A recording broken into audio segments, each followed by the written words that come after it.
Good morning and welcome to reasoning expert. I am Rahul. तो आज हम पढ़ेंगे क्या, इनइक्वालिटी का पढ़ेंगे, क्वेश्चन सॉल्व करेंगे डायरेक्ट इनइक्वालिटी के। उसके साथ साथ साथ हम ईदर और के जो क्वेश्चंस होंगे वो भी पढ़ेंगे, ठीक है। और नया टॉपिक हो सके तो स्टार्ट कर देंगे इनइक्वालिटी का। हमने डायरेक्ट इनइक्वालिटी पढ़ा है ना, अब कोडेड इनइक्वालिटी भी रहा है, वो मेंस में आती है, ठीक है। लेकिन हमें फिर भी पता तो होना चाहिए ना सॉल्व कैसे करते हैं। तो पहले हम क्वेश्चन सॉल्व करेंगे, लेकिन उससे पहले क्या है, साइंस का थोड़ा सा मुझे बताना है, ठीक है। देखो ये जो होता है ना, ग्रेटर, लेसर, इक्वल, ये हमारे तीन यूनिवर्सल साइन रहते हैं, ठीक है। क्या रहते हैं हमारे? Three universal. और ये तीन जो नीचे के रहते हैं ना, इन्हीं से ड्राइव होके ये तीन सिंबल आते हैं, greater equal, lesser equal, not equal to, ठीक है। अब देखो नॉट इक्वल टू का मतलब क्या है, ये तीन हमारे मेन सिंबल है। अगर नॉट इक्वल टू नहीं होगा तो क्या होगा, या इधर ग्रेटर होगा या इधर क्या होगा, लेसर होगा, ठीक है। ठीक है guys, तो देखो नॉट इक्वल टू का मतलब क्या होता है, अगर इक्वल टू नहीं होगा तो इन्हीं दो का होगा, आइदर ग्रेटर आइदर लेसर, ठीक है। हमारे यहाँ तीन सिंबल्स की बात हो रही है ना मेन। तो नॉट इक्वल टू नहीं होगा तो ग्रेटर होगा या लेस देन होगा, ठीक है। देखो ये जो सिंबल रहता है ना, ये इतना आता नहीं है, लेकिन हो सकता है एग्जाम में एग्जामिनर ट्रिकी टाइप के क्वेश्चंस में आपको पूछ ले। ये प्री में नहीं पूछेगा लेकिन मेंस में पूछ लेगा, और वहाँ आपको अगर इस साइन का मतलब पता नहीं होगा ना तो वहाँ क्वेश्चन गलत हो जाएगा आपका। तो हमें पूरे साइंस का पता होना चाहिए। तो अब देखो एक और चीज़ दिखाता हूँ आपको। देखो ये जो दिख रहा है, देखो ये ग्रेटर साइन है और ये क्या है आपका ग्रेटर इक्वल। तो इन दोनों साइंस में हाईएस्ट प्रायोरिटी किस सिंबल की रहती है, ग्रेटर की रहती है, ठीक है। अब देखो यहाँ लेसर दिया है और लेसर इक्वल दिया है, तो इन दोनों सिंबल्स में ग्रेटर हाईएस्ट प्रायोरिटी किसकी होगी, लेसर वाले की। अब देखो ये चेक करो, ग्रेटर इक्वल और इक्वल टू। अब देखो ये दो सिंबल्स जो होते हैं ना, इनमें जो हाईएस्ट प्रायोरिटी किसकी होती है, ग्रेटर इक्वल की रहेगी, ये याद रखना इसमें और इसमें, ठीक है। वो तो हमें ऊपर का तो हमें पता ही है कि ग्रेटर सबसे बड़ा होता है, उसके बाद लेस देन आता है। लेकिन ये फिर थर्ड नंबर पे इक्वल टू नहीं आएगा, वैसे तो इक्वल टू रहता है ना थर्ड पे, लेकिन जब हमें कंपैरिजन करना होता है ग्रेटर इक्वल और इक्वल टू के बीच में, तो हाईएस्ट कौन रहता है, ग्रेटर इक्वल। या फिर लेसर इक्वल और इक्वल टू के बीच में कंपैरिजन करना हो तो कौन सा हाईएस्ट रहेगा, लेसर इक्वल। इक्वल टू की कोई ज़्यादा इंपॉर्टेंस नहीं रहती है, ठीक है। इक्वल टू का मतलब इक्वल टू ही रहता है। और देखो एक हमारा और क्या रहता है, और हमारा देखो इस तरीके से भी रहता है एक, ये दिख रहा है आपको, ये सीधा सिंबल, ठीक है। फॉरवर्ड डायरेक्शन को जा रहा है ये, ठीक है। मैं लिख देता हूँ यहाँ पे, फॉरवर्ड डायरेक्शन को जा रहा है। अब इसकी डायरेक्शन देखो, ये कौन सी है, बैकवर्ड डायरेक्शन, ठीक है। अगर कहीं भी आपको ऐसे सिंबल स्टेटमेंट में मिल रहे हो तो आपका कंक्लूजन क्या हो जाता है, हमेशा गलत हो जाता है, वो आपका ट्रू नहीं होगा। क्यों? क्योंकि ये सिंबल्स एक दूसरे को क्या कर रहे हैं, फेस दिखा रहे हैं, या सिंबल्स एक दूसरे को फेस दिखा रहे हैं या अपोजिट डायरेक्शन में है, इस तरीके से। तो दोनों क्या होती है हमारी ये चीज़ें कंक्लूजन में गलत रहती हैं, ठीक है। और एक और मुझे इंपॉर्टेंट बात बतानी है, देखो ए इज इक्वल टू सी, अगर आपको ये कहीं दिख रहा है, ठीक है, स्टेटमेंट में दिख रहा है ए अगर सी के लिए इक्वल है, ठीक है, तो इट मीन्स इसको हम और क्या बोल सकते हैं, सी इज ऑल्सो इक्वल टू ए। ये का देखो इसका इंपॉर्टेंस कहाँ पे रहता है, जैसे आपको कोई ईदर और का केस देते हैं ना, ईदर और का केस कहाँ बनता है, इस टाइप का सिंबल होना चाहिए हमारा स्टेटमेंट में, या इस टाइप का सिंबल होगा तो हमारा इधर और बन जाएगा। लेकिन कंक्लूजन में भी ये दोनों सिंबल प्रेजेंट होने चाहिए। सपोज करो जैसे ए ग्रेटर देन सी दिया है, ठीक है, दिया है, और सी इज इक्वल टू ए दिया है, ठीक है, ये दोनों चीज़ें दी हैं। अब देखो ये दो सिंबल्स मेरे प्रेजेंट हैं, स्टेटमेंट में प्रेजेंट हैं, ठीक है, प्रेजेंट है ना। देखो इसको मैं प्लस करूंगा और इन दोनों को, तो मेरा रिजल्ट क्या आएगा, ग्रेटर इक्वल, ठीक है। और सपोज करो अगर यही सिंबल स्टेटमेंट में दिया हो, मुझे ए टू सी जाना है अगर, ठीक है, सपोज करो मुझे ए टू सी जाना है, तो मुझे क्या मिल रहा है, देखो यही दो सिंबल्स तो मुझे मिल रहे हैं, इन दोनों को कंबाइन करूंगा तो एक ही, हमें जितने भी सिंबल होते हैं उसे एक बार ही रीड करना होता है, ठीक है। तो ए टू सी तक जाने मुझे यही सिंबल मिल रहा है। लेकिन यहाँ चेक करो, यहाँ क्या है, देखो सब्जेक्ट के नीचे सब्जेक्ट नहीं है, मतलब देखो एलिमेंट्स इनके क्या है, डायगोनल नहीं है, तो इधर और यहाँ पे बन जाता है, ठीक है। यहाँ ये मत करना कि अगर आपको इस तरीके से लिखा है, सी यहाँ लिख दिया है, ए यहाँ लिख दिया है, देखो सी चाहे जो मर्जी हो, सी ए ऐसे लिखा हो या ए इज इक्वल टू से, इसे ए की बात समझो, ठीक है। सी ए के इक्वल है मतलब ए भी सी के इक्वल है, ठीक है। तो इसमें कंफ्यूज नहीं होना है, इधर और यहाँ पे बनेगा चाहे ये डायगोनली दिए होंगे। तो ये कुछ पॉइंट्स है जो मैंने मुझे आपसे शेयर करने थे। अब हम क्या करेंगे, क्वेश्चन सॉल्व करते हैं, ठीक है। तो ये क्वेश्चन लेकर आया हूँ मैं, इनइक्वालिटी का, डायरेक्ट इनइक्वालिटी बोल सकते हैं इसे, ठीक है, डायरेक्ट इनइक्वालिटी का क्वेश्चन है ये। तो ये मेरा स्टेटमेंट है, ठीक है, कॉमा कॉमा करके दिए है, तो मैं इसे देखो कंबाइन नहीं कर सकता। कंबाइन कब होती है, अगर होता सपोज करो जे से एम दिया है, तो यहाँ मुझे अगर एम दिया होता तो मैं उसे कंबाइन कर लेता, ठीक है। अब यहाँ कंबाइन करने का कोई वो तो है नहीं, ठीक है, तो मुझे इस तरीके से चलना पड़ेगा। या फिर देखो ये कर सकते हैं, देखो एक और तरीका पता है क्या है इसका, कंबाइन अगर करना ही है आपको कंबाइन, वैसे तो बिना कंबाइन किए ही कोई भी इसका सॉल्व कर सकता है, ठीक है, लेकिन अगर आपको कंबाइन करके करना है तो वैसे भी कर सकते हैं। अब गैस ये चेक करो, मैंने इसे कंबाइन किया तो मेरी स्टेटमेंट क्या हो गई, गलत हो गई। क्यों गलत हुई, क्योंकि जब भी हमें कंबाइन करनी होती है ना स्टेटमेंट, तो कैसे होती है कंबाइन, जे से एम ना, और एम से पी होना चाहिए, ना कि एम से पी, पीछे को नहीं जाना चाहिए। अगर ये फॉरवर्ड होता, मतलब ये आगे को जा रहा होता, एम से पी जा रहा होता, ठीक है, तो मैं इसे कंबाइन कर देता, लेकिन ये बैकवर्ड ऑर्डर में जा रहा है, तो अगर मैं इसे कंबाइन कर भी दूंगा तो मेरा यहाँ स्टेटमेंट गलत हो जाएगा, ठीक है। तो इस तरीके से आपको ज्वाइन नहीं करना है। ज्वाइनिंग तभी करनी है जैसे जे से एम जा रहे हो, अगर आगे आपको एम से पी दिया है, ठीक है, तो वो एम को आप ज्वाइन करके एक एम लिख कर बाकी ज्वाइन कर सकते हो, ठीक है। तो ये वाला स्टेटमेंट ज्वाइन नहीं होगा, इसे आपको ऐसे ही सॉल्व करना पड़ेगा। देखो, तो पहला मेरा जो वो है कंक्लूजन है वो क्या है, जे से पी तक जाना है मुझे, तो जे से पी जाना है, तो देखो यहाँ पे रास्ता क्या है जे से पी तक जाने का, देखो जे से एम जाऊंगा, ठीक है, फिर एम से पी जाऊंगा, तो देखो जे से एम जब मैं जा रहा हूँ तो पहला सिंबल मेरे पास ये आ रहा है, ठीक है, और जब एम से पी जा रहा हूँ तो दूसरा सिंबल मेरे पास ये आ रहा है, ठीक है, ये दोनों सिंबल आ रहे हैं ना। अब चेक करो, ये तो मेरा सिंबल ऐसे ही रहेगा, लेकिन ये जो सिंबल है ना, देखो ये बैकवर्ड ऑर्डर में जा रहा है, रिवर्स जा रहा है ना, तो मैंने कहा था जब भी हम बैकवर्ड ऑर्डर में जाते हैं तो सिंबल्स हमारा चेंज हो जाता है। तो ये बैकवर्ड ऑर्डर पर जाने पे ये वाला सिंबल आ रहा है, तो हम जब फॉरवर्ड पे इसे चेंज करेंगे तो ये ऐसा बन जाएगा। तो इन दोनों में हाईएस्ट प्रायोरिटी किसकी है, ग्रेटर की, तो ये ग्रेटर बोल रहा है, तो ये मेरा ट्रू हो गया, ठीक है। इस तरीके से हम सॉल्व करते हैं क्वेश्चंस को।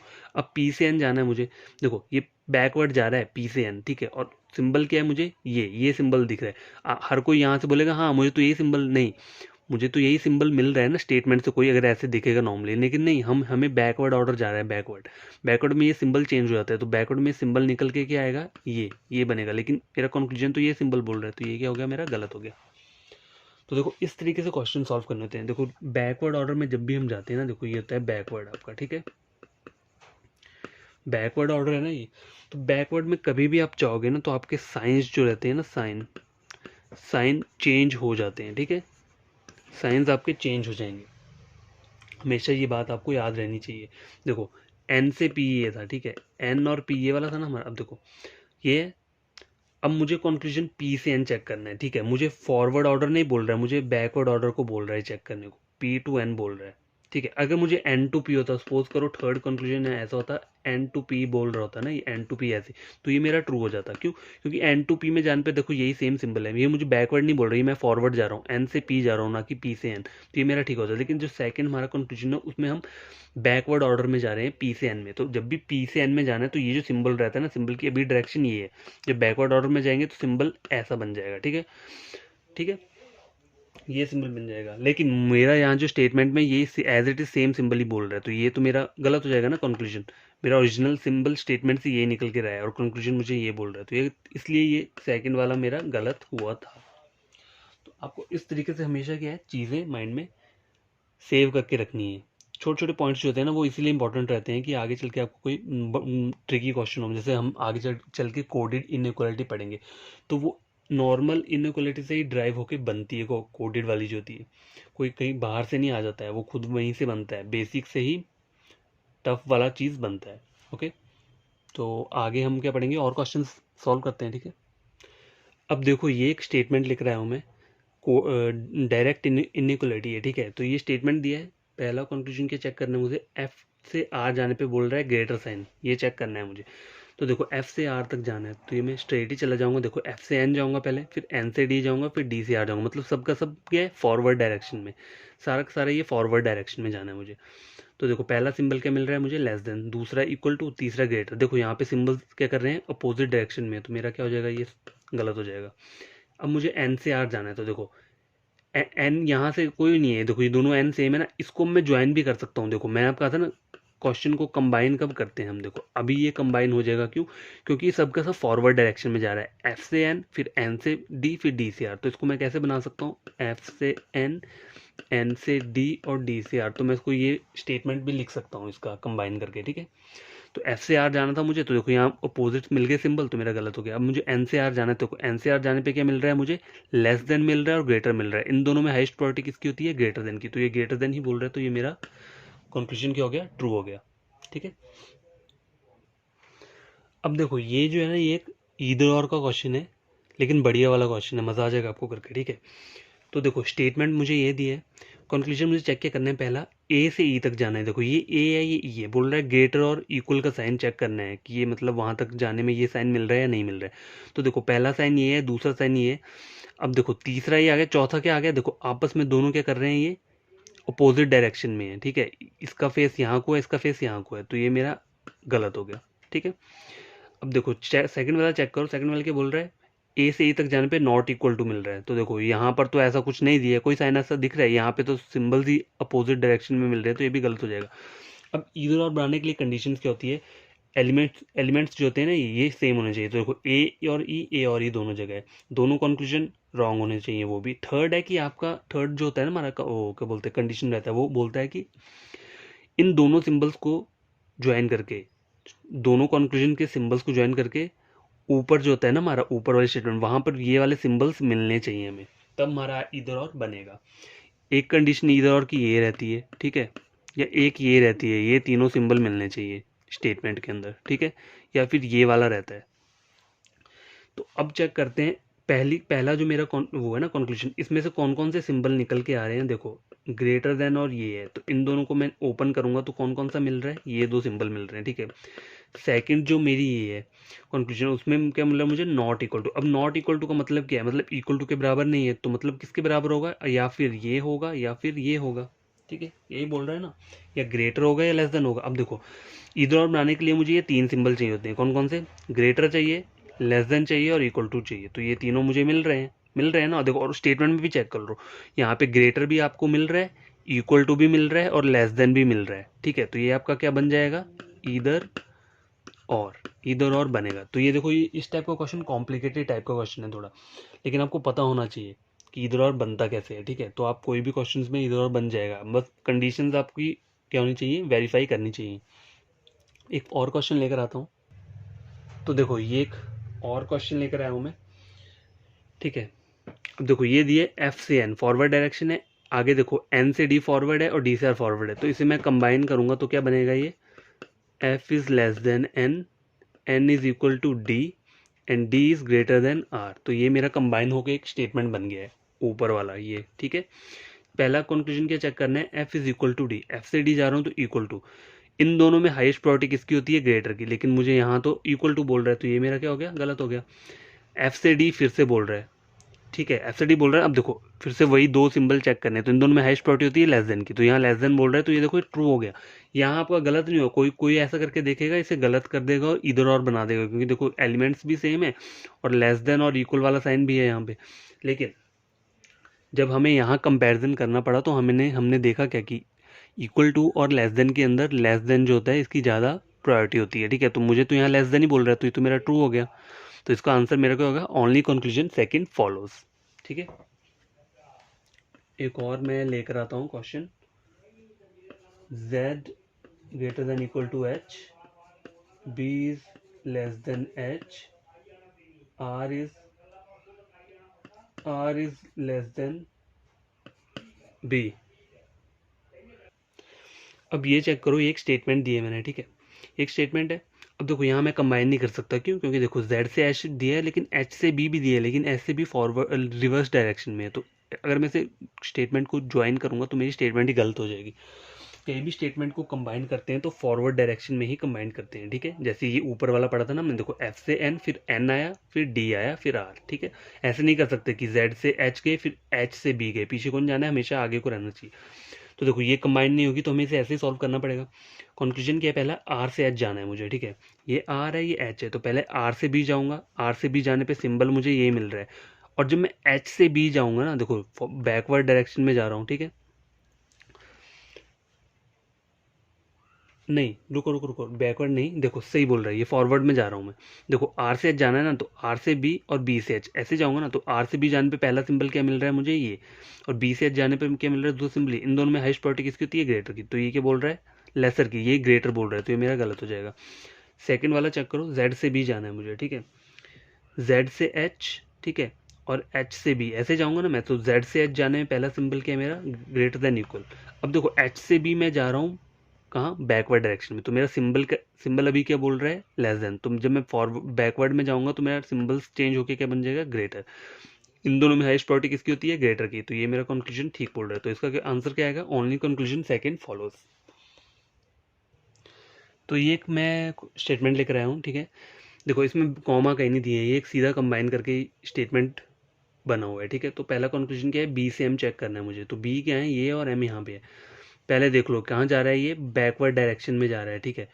तो यहाँ पे जितने भी सिंबल्स होंगे ना, वो बैकवर्ड वाले वो कैसे बन जाएंगे, आपके फॉरवर्ड वाले सिंबल बन जाएंगे। देखो इक्वल टू ही रहेगा, ये जो रहेगा ये वाला लेस देन इक्वल ही बन जाएगा, greater than equal, less than equal बन जाएगा, ग्रेटर देन इक्वल, और लेस देन बन जाएगा, ग्रेटर देन। तो इन चार सिंबल में हाईएस्ट प्रायोरिटी किसकी होगी, ग्रेटर की, ठीक है।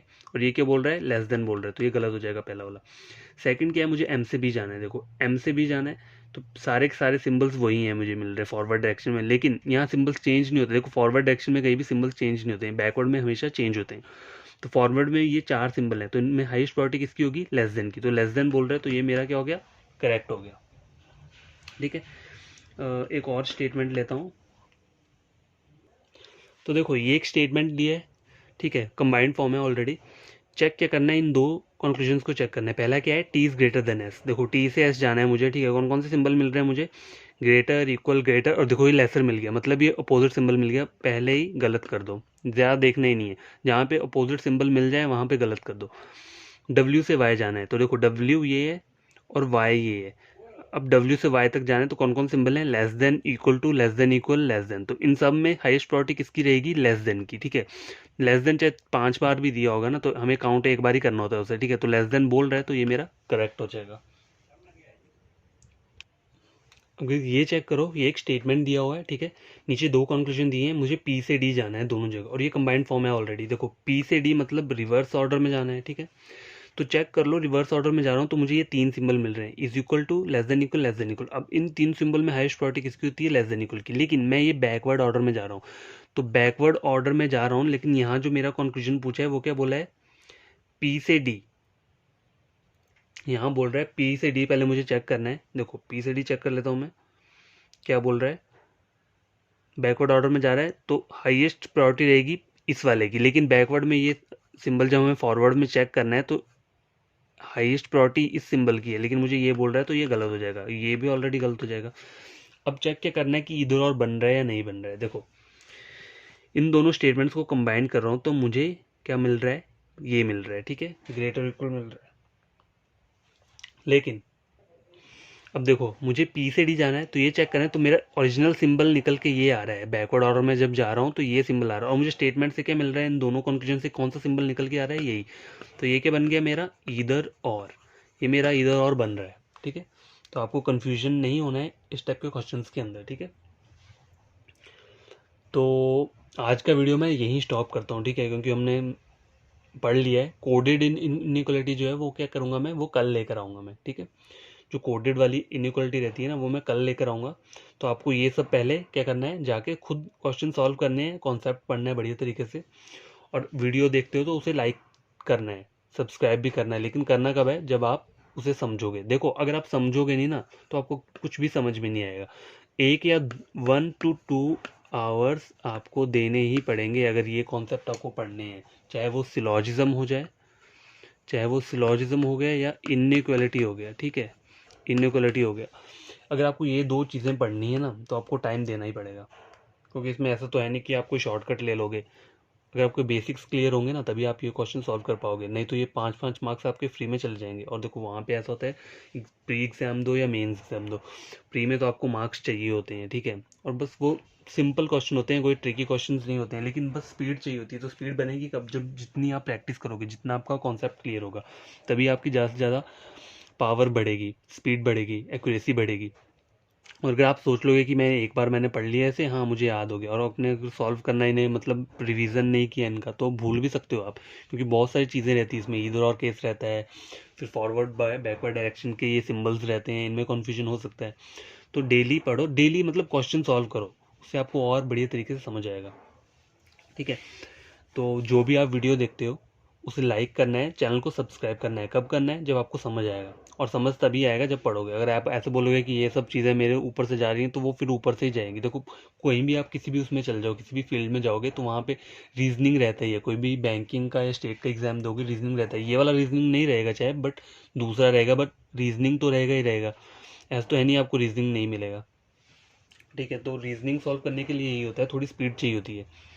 ओके, तो आज का मेरा ये लेक्चर यहीं फिनिश करता हूँ मैं। आई होप कि आपको समझ आई होगी वीडियो, और नहीं आई होगी तो आप समझो, उसे पढ़ो बढ़िया तरीके से। और जो मैं शॉर्ट वीडियोस अपलोड करता हूँ वो आप हमेशा देखा करोगे, उसमें बहुत बढ़िया से मैं चीज़ें बताता रहता हूँ। ठीक है, अगर किसी ने ये पूरा वीडियो लेक्चर नहीं देखना होता है तो वो वहाँ से भी समझ सकता है, जो शॉर्ट वीडियो देखता है उसमें भी काफ़ी सारी इंपॉर्टेंट चीज़ें बताई जाती हैं। तो सब कुछ क्या करना है, हमें ग्रैब करना है। और देखो, एजुकेशन हमेशा क्या रहनी चाहिए, फ्री रहनी चाहिए। फ्री एजुकेशन होगी तो देखो, कोई होते हैं बच्चे जो अफोर्ड नहीं कर सकते पढ़ना, तो उन बच्चों के लिए क्या है, ये मैं इसीलिए मैंने ये यूट्यूब चैनल बनाया है कि रीजनिंग का, चलो अगर कोई नहीं पढ़ पाए तो यहाँ से पढ़ सकता है। बहुत से आपको और भी चैनल मिलेंगे, आप उन्हें भी फॉलो कर सकते हो, ज़रूरी नहीं है। लेकिन हर किसी को चेक करना चाहिए, मतलब हर एक चैनल को चेक करो, जहाँ जहाँ आपको इंपॉर्टेंट चीज़ें मिल रही हैं उन्हें ग्रैब करो। ठीक है, तो बाय, टेक केयर, और अपना ख्याल रखना और बढ़िया तरीके से पढ़ना।